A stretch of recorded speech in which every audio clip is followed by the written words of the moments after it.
Good evening, everyone. It's Thursday, September 15th, 2016. I'm Meral Kathwari. And I'm Alexandria Garcia. Welcome to the Local Live. Our community remembers the September 11th attacks. The Democratic primary results are in. Also, a Mamaroneck Avenue parking update is coming up. The Village of Mamaroneck Zoning Board of Appeals changes restrictions on Ralph's Italian ices. We have a new duo in town. Find out who coming up. The Rhinebeck Panthers have our Play of the Week. Find out what's trending in our segment in the media.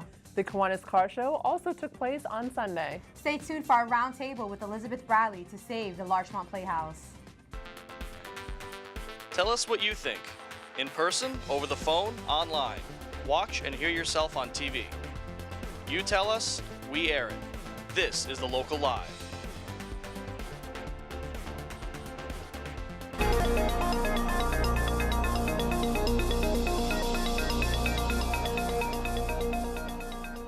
This past Sunday marked the 15th year since the terrorist attacks on the World Trade Center. Members of the Larchmont and Mamaroneck communities gathered in Memorial Park to honor those who were killed and offered support to survivors. Many local public officials came to pay their respects to victims and family members. They reflected on the events of that horrible day. In a moving speech, Westchester County Legislator Catherine Parker expressed the importance of grieving and growing together. To be here with all of you from Larchmont and Mamaroneck, all of us Westchester residents, all of us proud. There were also songs and prayers to commemorate the heroism and unity that came in the wake of the attacks. On behalf of all of LMC TV staff and volunteers, we would like to offer our most sincere condolences to all the families and friends affected in our community. We will never forget. We are just 53 days away from the election day, and the fight for the Village of Mamaroneck trustee seats have narrowed down since the Democratic primaries on September 13th. Victor Teffer led with 467 votes, followed by Keith Wade with 465 votes, and finally incumbent Leon Potok with 434 votes, leaving candidate Stuart Teekert out of the race with only 354 votes. According to the Westchester County Board of Elections, these results are at 100% after 1,720 residents from the 15 districts in the Village of Mamaroneck participated in the primary elections. Prior to the Democratic primary, the League of Women Voters and the Mamaroneck Review interviewed the Democratic candidates running for trustee in the Village of Mamaroneck. They shared their personal bios, reasons for running, and their views on village problems.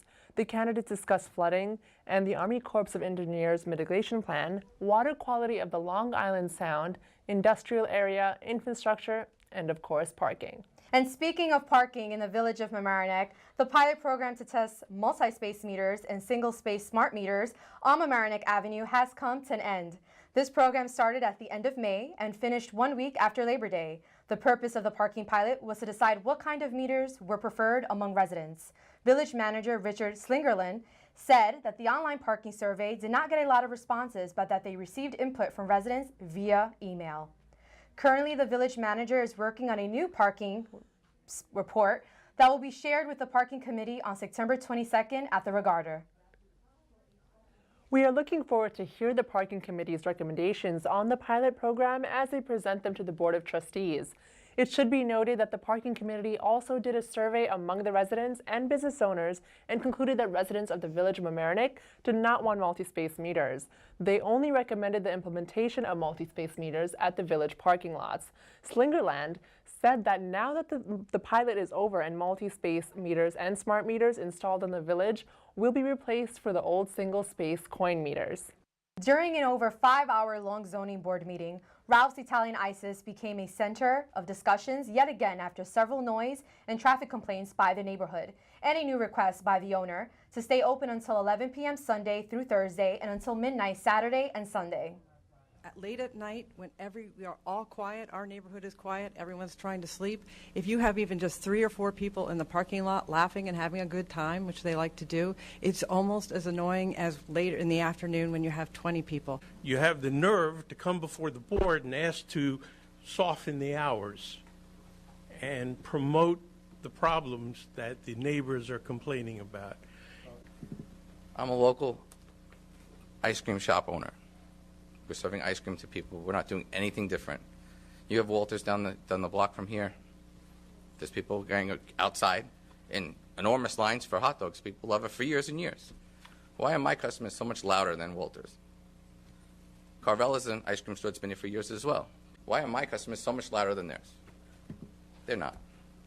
I don't understand what the whole vendetta against Ralph's is. I don't get it. But we've done a lot of things in this community. This is a small community. And for most of us, we have to be adjacent to commercial properties.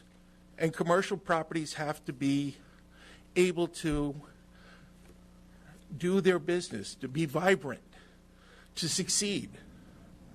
The board decided to allow the establishment to stay open later at a compromised time. From now on, weekdays, Ralph's will be open until 10:30 p.m. and on Friday and Saturday to midnight. The board also ruled that Ralph's would have to turn off their lights at an earlier time. Vincent was officially introduced to the village of Mamaroneck at this week's Board of Trustees meeting. But who is Vincent? He's a new canine patrolling the streets of the friendly village with his partner, Officer Osvaldo Ramos. The duo graduated from Canine School in June after 17 weeks of training and began patrolling Mamaroneck on June 27th.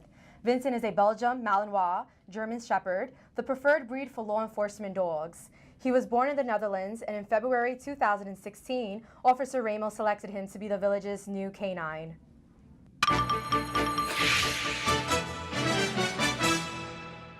Here's Peter Malavenda with what's trending in the media.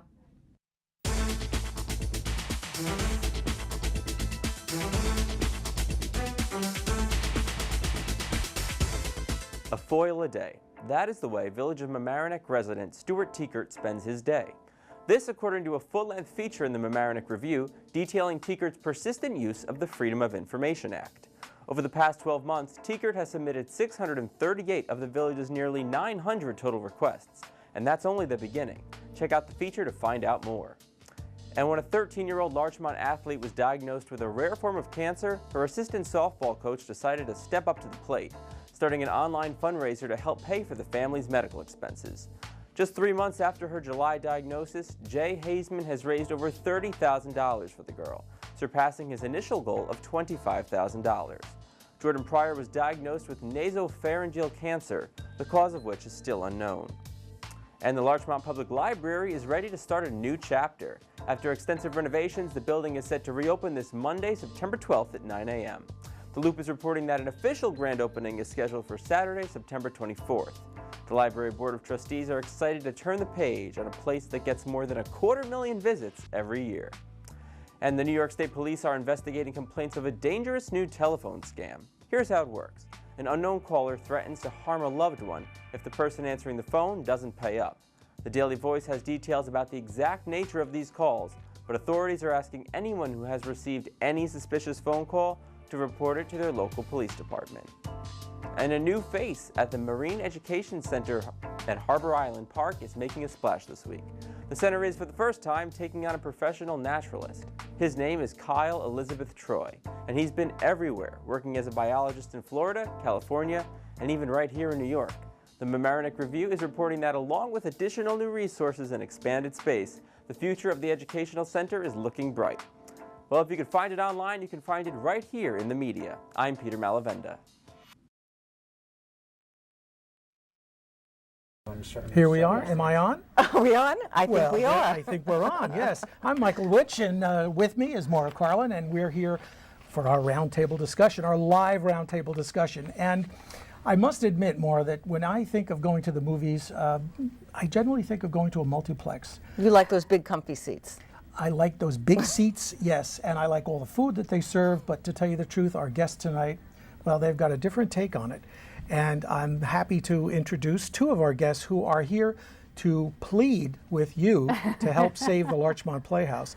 The Larchmont Playhouse is a unique theater. We're going to find out why. It's been around for 85 years. That's right. And with me is Betsy Bradley. And Betsy, you're the co-chair of a committee, the Committee to Save the Larchmont Playhouse. That's correct. And with you is Tommy Breen. And Tommy, you are, well, you do a lot of things, but among them, you're a filmmaker. Yes, filmmaker. And for the organization, I've been doing media relations, trying to help get the word out, get more attention for the cause. Well, you've got a website, and you've also got a change.org site, and you have made huge progress in just the few months that you've been trying to save the Larchmont Playhouse. So tell us, Betsy, what is going on? So thank you for that wonderful introduction and we are pleading for everyone's support. The plan to save the Playhouse has been in operation for about 3 months. It really kicked off the week that school got out, which is probably the worst possible time to start any fundraising campaign, at least in southern Westchester. And as of today, we have about $610,000 raised in pledges. We have become a 501c3, so we are authorized to take your donations, and we've gotten the support from over 550 residents of Larchmont, Mamaroneck, and the surrounding communities, all of whom feel that a playhouse like the Larchmont Playhouse deserves to have another life, deserves to have another chance, because it really is the cultural anchor of Larchmont. We don't have the Emlyn in Larchmont. We have a movie theater that is a destination for young and old. And obviously, you folks remember that this is a time when you could call in and ask a question or make a point. And that's right. We want you to participate and just call, email, tweet. The contact information is on your screen. So what happened? All of a sudden, the Larchmont Playhouse is closing? What happened was that the owner, who had tried in vain to get the permission to make it into a residence, multiple residences, decided to flip it. He'd only owned the property for a little more than a year. And we found out when everyone else did in the late spring when there was an article, a LOHUD piece about possibilities for the Playhouse and the future of it. There was interest on the part of the Pelham Picture House very early in having a Kickstarter to gauge what they might be able to do. And when that was suspended, because the bids were coming in fast and furious and there was no time for a nonprofit to act, then a group of Larchmont residents stepped in to really raise awareness. Very few people knew this was happening, and also to start fundraising to see what we might be able to do ourselves. Tommy, why do we want to save a small local movie house? Betsy just mentioned it's got social implications, it's got business impact, obviously the business area. Is that why we want to save it, or is there more to it? That's part of the reason. Personally, I think it's probably the most beautiful building in downtown Larchmont. It has a history, doesn't it? Years. Yeah, I think it's irreplaceable. I don't think they could build a building like that today. And it's always been a theater, hasn't it? Yeah. It's built as a theater, that's right. And if this is the time to get involved and save the theater, because if we lose it, we're not going to get another chance to save it in the future. And you've reached out to a number of people who live in the area who are in the business. Ang Lee, for one, who's come out in support of it. Anybody else? Have you spoken to? Well, we've been in touch with members of some of our most celebrated families, the Dillon family, for example, and I think everyone is privately very supportive, interested to see what is going to happen, because it's a challenging moment for movie theaters across the country, and what we're finding is that the sort of art house, there's a kind of indie art house model that is popping up places like the Nighthawk in Williamsburg or the Metrograph. I just read that the state of New York has put money toward restoring an old theater in the city of Troy. There's a lot of interest in this, but everybody understands the movie theater model as it stands is a challenged one. We need to rethink this. And so I think the same, for that reason, I think a lot of our sort of local celebrities are privately supportive and waiting to see how they can manifest their support as we move forward. So if you are successful, you have to come up with a lot more money. Yes. And that's why you're eager to get interest and pledges from our viewers. That's right. And what's your vision of what the Larchmont Playhouse could become? Well, we very much see it as a community anchor, even more so, I think, than it has been to date. As Tommy mentioned, because it is irreplaceable, we wanted to capitalize on the fact of the sentimental attachment people have to it, but also of the 21st century kind of space it could be. So it can be both a first-run theater and also a place where you might come for a midnight screening of the Rocky Horror Show, where we might have early matinees for parents with young children, where you can make as much noise as you want during Frozen or whatever it might be, and to really see it as a nimble place that responds to the community, which spans brand new families to seniors who are aging in place, who very much see it as a resource. So you don't see it competing with the multiplexes? Not at all. I don't think it's the same kind of experience. We will never have those cushy seats that you were talking about, unfortunately. But I think what we will have is the opportunity for local filmmakers to showcase their work and for people to feel engaged in film culture in a way that you can't right now. Is the plan to keep the 3 screening rooms? It's a really good question. The plan right now is to keep the main screening room, which you can see a beautiful picture of on our website that Tommy's brother James took with its spectacular sort of gilded proscenium, and to keep one of the side theaters, and then to turn the third space either to make it flexible so that you can, if you wanted to rent it for a Super Bowl viewing party, you could, or we can have educational programming there, student filmmaking, and also in part keep it flexible because we're trying to find a restaurant tenant that would expand the concessions. This is how successful movie theaters make it these days, places like the Alamo Drafthouse. You have a concession that offers beer and wine that has a little bit more interest and a higher profit margin, so you can keep your movie theater afloat. So how does a local group of concerned residents raise this kind of money and then also know how to operate?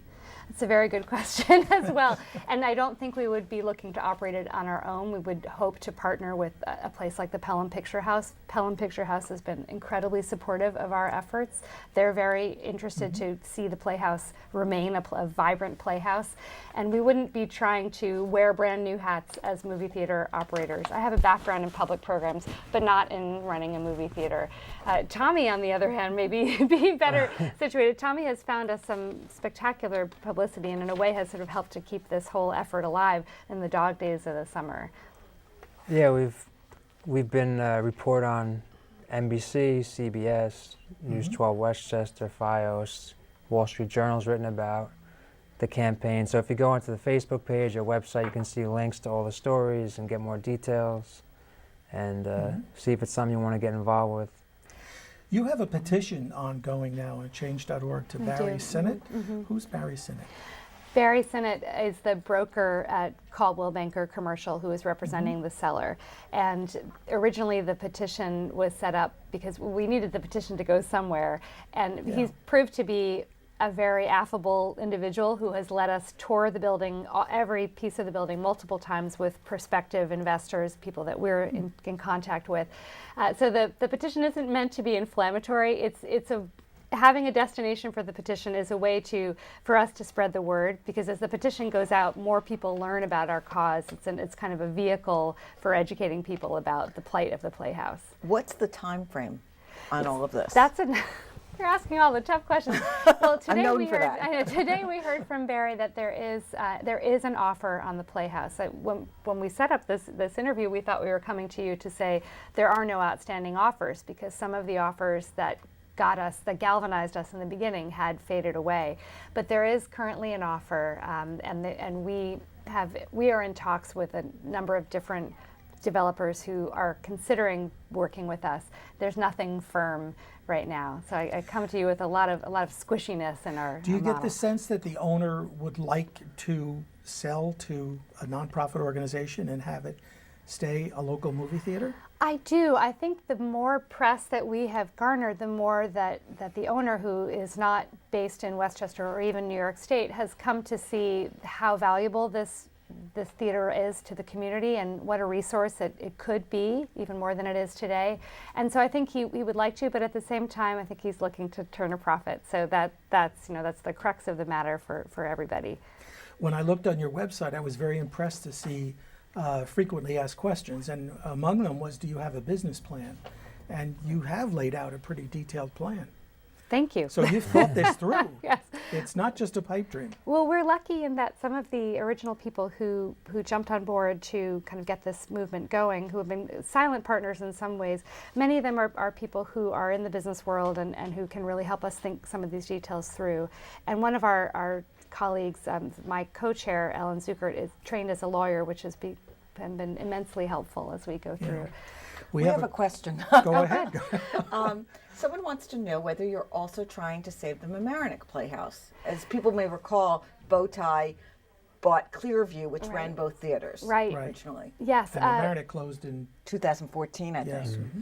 We are not trying to save the Mamaroneck Theater, not because we don't believe it deserves to be saved. I grew up in Larchmont, Mamaroneck, and have very fond memories of the Mamaroneck Theater, but it is not the owner is not accepting offers at this time. He's trying to lease it, so we're not able to even move forward with that effort. I know there are people, Mamaroneck residents, who have tried and have not had any success with him. So that's Okay. Are there any film distributors who you've contacted who would be interested in programming an indie house? We have been in touch with film distributors and as I said, with not just the Pelham Picture House, but with other community-supported movie theaters around the country, and there are a number of different models. The Bedford is another theater that's just sort of in the germinating stages right now that we have spoken with, and it's our understanding that our best bet, if we were to be in partnership with a place like Pelham, is to to share the movie distribution opportunities there. We've learned it's been a crash course in how you operate a first-run theater, how you operate an indie house. I think the appetite in Larchmont, from what we've learned, is really to keep at least a first-run screen in that location. People really value having that opportunity. I say maybe not a big action movie you might prefer to see at New Rock, but for example, the most popular movie last year at the Larchmont Playhouse was the Amy Schumer movie Trainwreck, which is kind of a surprise. You might think it would be a child's movie, but obviously there's an appetite for date night fare in Larchmont. Yes. So. I would imagine that the local restaurants and some of the other local businesses around the Playhouse are supportive. They have been incredibly supportive. Yeah, a lot of people have flyers up in their window to alert customers what's going on. Are there grants that are available to save buildings or save theaters? It's an arts project. Right. Well, see, our 501c3 is a very new thing, and we're very, very proud of it. And I think it opens up a lot of opportunities for us that were not otherwise available. But at the same time, because we're not yet sure how we're structuring this, whether we're going to be working with a business partner, somebody from whom we might lease the space as a nonprofit, or whether we're going to be purchasing it with the help of another group and some financing, it's hard. We're not quite grant worthy yet. As soon as we are, that's exactly the direction that we'll go. And we have talked to George Latimer's office also about some of the opportunities available through the state. So the funding that you've got now in place gives you a viable plan B, that if you can't buy this building outright, you can become a tenant. Unless whoever owns it then decides to make condos out of it. Right. Well, our understanding is they can't make residential condos out of it because the village said no to the zoning, current seller. But is that right? Yes. Oh, yes. Okay, I think that's news to Yes. some Yes, of us. yeah. Why don't you tell us about that? Our understanding is that Mayor Walsh and her board made it clear to the seller that he could not build condos there, which was the current plan. There is no parking, that's part of it. There is access only for fire trucks in the back, so their parking is an issue. Also, it is not zoned for residential, that particular part of Palmer Avenue. Is there a height restriction also? I imagine there would be, just looking at the building next door has a setback second story, but those are all offices. There are no residences on that structure. But I think to answer your question about our options, if we cannot buy it outright or we cannot buy it in partnership with another nonprofit, then we would hope to be the tenant of an investor who would like to see the movies go forward. And that's the kind of person that we have been reaching out to and that we're certainly looking for more of. It sounds kind of optimistic to me. It sounds very optimistic, actually. We have What's to be your optimistic. timeframe? Well, Is there deadlines coming up? the movie theater is going to be dark in a couple weeks. It'll be, Bowtie is leaving in the end of September, and so I think that'll be an opportunity for people to really see what Larchmont looks like without a movie theater in the downtown. That isn't a hard and fast deadline for us. My understanding is that the seller would obviously like to sell it before he loses his only tenant who's paying rent. So Would Bowtie ever entertain the idea of having a fundraising screening before they it doesn't close their seem doors? like it. They've offered to sell us their equipment, the projectors, which are several years old, but no, they have not offered to help us in that. So how do people either get involved or contribute? Well, we have a website. It's www.larchmontplayhouse.org, and on pretty much every page there is a pledge button. When you hit the pledge button, it will not give you a drop-down menu as if you were at WNYC. It'll enable you to send an email, which goes to one of the volunteers, and it's a verbal pledge at this point, a written pledge, because we're not yet accepting money. We're accepting the pledges, and very soon we'll be able to ramp up and ask people to make good on those pledges. Yeah, you won't accept pledges until you have a set business model, Until whether we you're have a going to plan. purchase the building or be a tenant or. If you don't mind me going slightly off topic, but since you both grew up here, do you have any fond memories you can share about going to the movies at the Playhouse? Do you want to go first? That won't get you into too much trouble. I just love how you can walk right off the sidewalk and you're right in the theater. You don't have to go through a big parking garage, and it just has like Parents can very send their old, kids yeah, without it has an a adult very first experience. old school feel to it. It's just a different experience. So just as a as a young kid, just it feels like a safe space. People know where you are. It's easy to get to. You drop people off right in front. So. Right. I grew up when it was still just one screen, and it felt very grand, or maybe a little shabby at that point. And I do remember also being dropped off and having that kind of independence and the sense of freedom that it gave you, which was very different from a New Rock kind of experience. I think I skipped out on one movie and went to another once, but that was it. I think it might have been in Mamaroneck. It couldn't have been in Larchmont. We've met people who've said, I go there for the popcorn because the way the wonderful concession storefront enables you to go in. First of all, it's a safe space for a kid. You can walk in that lobby and no one's asked for your ticket. You can just be there. And I think seniors feel the same way. It's a place you can meet someone. You're off the pavement. You're kind of out of the weather.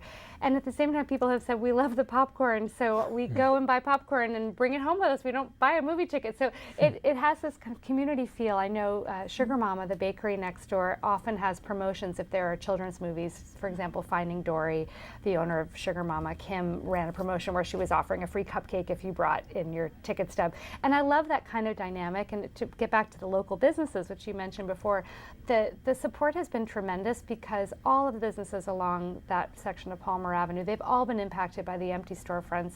They really don't want to see the Playhouse go. It's an energy driver in that community, and we've heard from Stitch by Stitch has our thermometer in their window. We've heard from the Voracious Reader. We've heard from La Sirene. We've heard from businesses on the other side of town. Everybody is rooting for us, and that helps us be optimistic. Sure. Let me ask Tommy one last question. Looking at you and your age, you're representative of the millennials, and that's a population that has maybe given up on seeing pictures on a big screen, more content to watch online or watch on cable TV, etc. What's the attraction to seeing a large screen and hearing stereophonic sound coming out of several speakers? Is that part of your excitement about the movies? I think it's something you don't realize how great an experience is until you go back to a movie theater and sit down and feel like you're. It's unique, yes. Feel like you're in the scene basically. It's totally different than watching on your phone or on a computer, and it's just a nice social activity, and it's something you can't recreate without a theater. It's unique.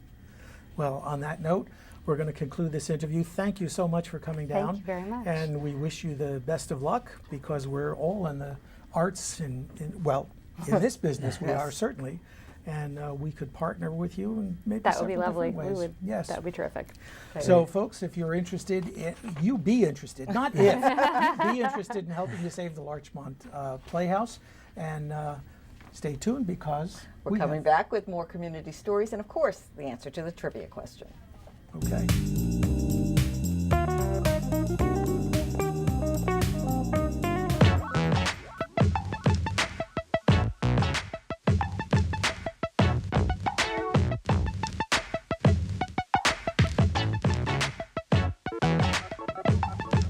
This week in sports, the Mamaroneck Black Hats football team was struggling on offense until quarterback Gabe Arjum took things into his own hands in the LMC Varsity Sports Play of the Week.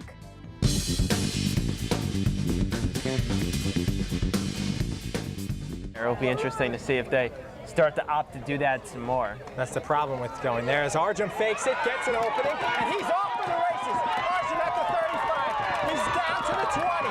He's at the 10, near the end zone, and he fights off 2 or 3 defenders and he takes him down at the 1-yard line. And just like that, Ryneck is first and goal at the Fieldston 1 or 2-yard line. And what a run by Arjun. Not only did he get the first down, Ian, on a 3rd and 5 from their own 45, he got 50 more yards. Following the fake handoff, Arjun turns, sees a hole right in front of him, and he just goes right through it, all the way down to the 1-yard line.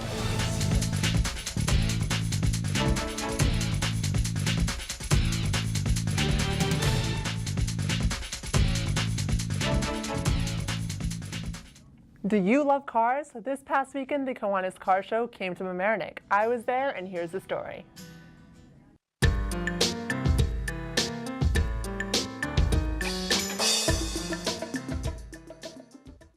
Car lovers from all over New York have come right here to Harbor Island Park in Mamaroneck to show off their cars at the 43rd Annual Kiwanis Car Show. From the music to shopping, antique cars, and even massages, the Kiwanis Car Show had it all. Spectators came from all over New York to enjoy the event, spend time with family, and fuel their car-loving hobby. Yeah, this is actually our second car show. We came here last year. The little guy here loves cars as well, as you can see from his shirt. So we wanted to take him down here so we can be able to check all the cars out. Well, I'm seeing all these cars and stuff. I really like the Corvettes that they're showing.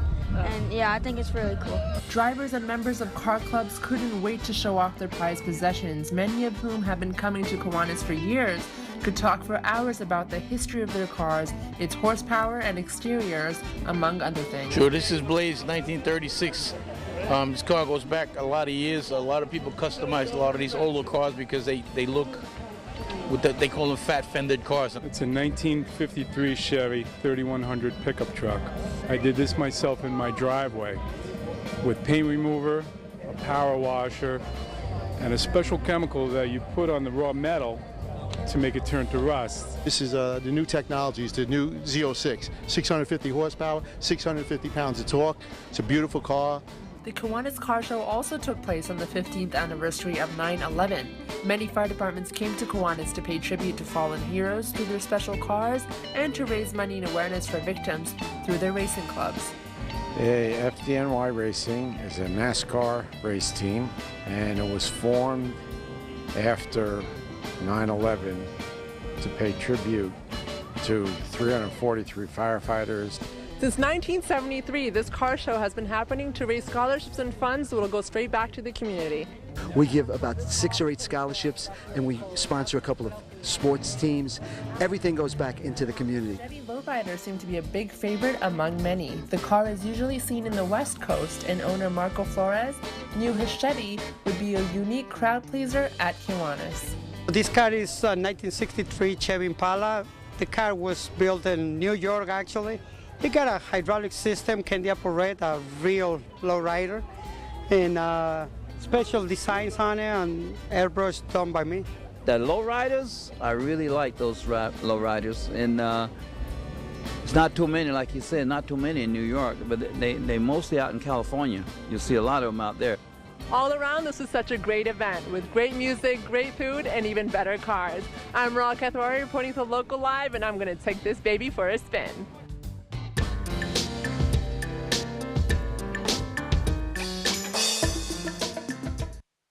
You're watching The Local Live, the only news show on Larchmont and Mamaroneck on LMC TV.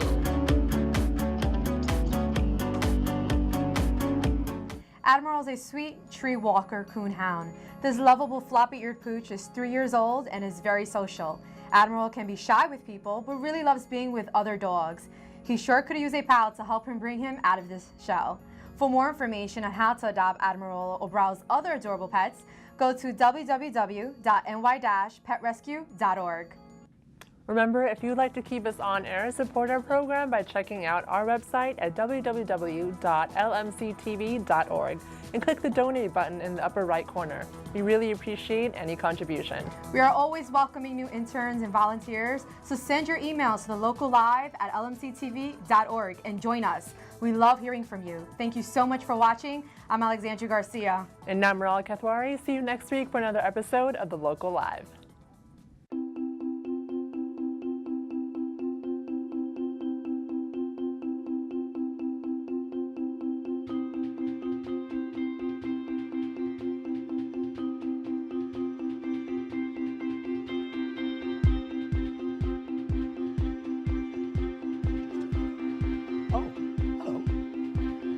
Go slow. Whoa.